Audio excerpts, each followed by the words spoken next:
Somewhere out there, yours truly, John Kenneth Hutchison, broadcasting live.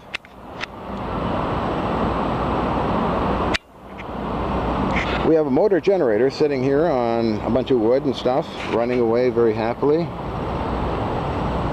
I'll zoom in on the two wires, black and red, which are connected to a ground rod over there. Added to the ground rod was a bit of copper sulfate, copper filings, and a bit of water. But the interesting part about all this too is we have a wire running up into the tree. And if I can zoom in, we can possibly see the copper. Hardly see it, so I'll stand up on here. There we are. Copper. This copper was treated by yours truly. It's a hemisphere of copper that I heated up, as well as quenched it, causing the atoms and strengths and stresses in it, as well as the undercover of it I painted black, then pickled the entire thing so there's pointy things that grab at ambient energy in the air, and put it in a tree. Now trees are also receivers of radio signals and voltage if you put a brass tack dead center in a big tree. So I thought, well this little motor that even a good healthy button cell will drive it, and I just noticed that the motor itself seems to be speeding up. Okay, well, it's windy out here. The sun coming down, slight angle.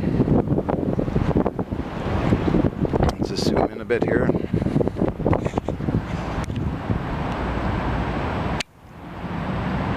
Running very fast. I roughly say about 5 pounds energy here on this part here. Here, I'd have to calculate that out, but at least 5 pounds operating my finger. How many revolutions? I don't have a dynamometer, but seems to be a-okay. 1, 2, several revolutions per minute, 3 revolutions per minute roughly. Working on ideas of radiant energy, I decided, well, give it a try and see if anything happens. Well, apparently it did. But again, this motor takes very little energy. I'll just zoom in on the connections for you. Black and red. And I think the red is going up here. I'll try and get up closer. There we are. Okay. Again, that's treated much like what Tesla described in his articles a long time ago. Pickled, heated, and quenched, painted black. Now, if you look at the radiant energy devices of Tesla's time, you'll see that it is a copper plate up high in the air, coming down to an accumulator. I don't have an accumulator in this setup here, but I can put one in. And also solenoids. In Tesla's time, mostly all solenoids were used in a lot of his tests. Long forgotten technology, coherers as well, were used as well. So, this is basically kind of a very simplistic setup. I didn't think anything would happen, but again, I used to play with radiant energy years ago and got good results. So the setup is here. I'm going to try and move around.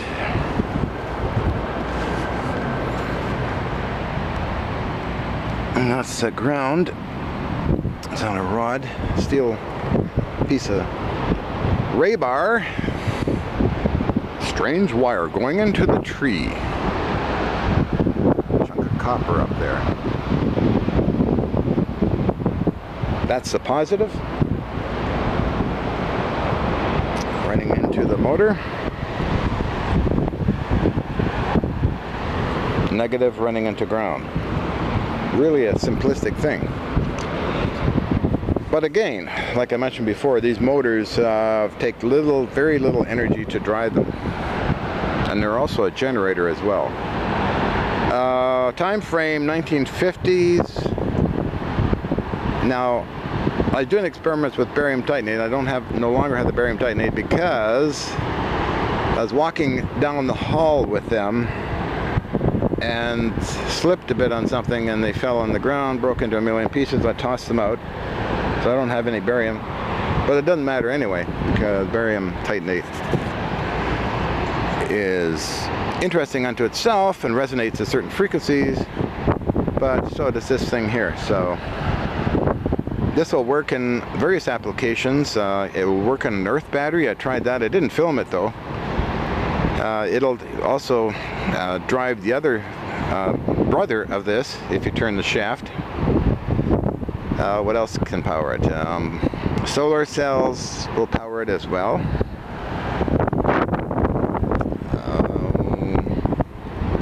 Some of my other accumulators, 1 farad each, will drive it for quite a long time. So I thought, well, today I'll try the radiant energy idea, and what the heck, it is working very good. These poles here are just poles. They're not connected to anything. They're just around this lumber stack. I think I'd mentioned that before. Okay. So anyway, that's my crazy experiment of the day. Zoom in on it.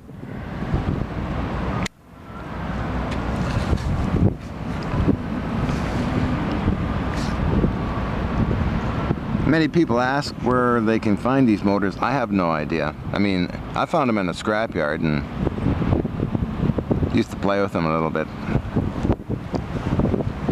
Then I discovered that the energy, they take very little energy, so there I'm pressing down extremely hard on it. You can see I'm digging into the rubber. My fingernail. They're extremely well built. Roughly 5/8 shaft, very heavy casting. The wires are pretty tough, you can see here. And cool. So I think it's running at optimum speed. The optimum voltage to go into these, as indicated on them, is 24 volts to 28 volts. Okay.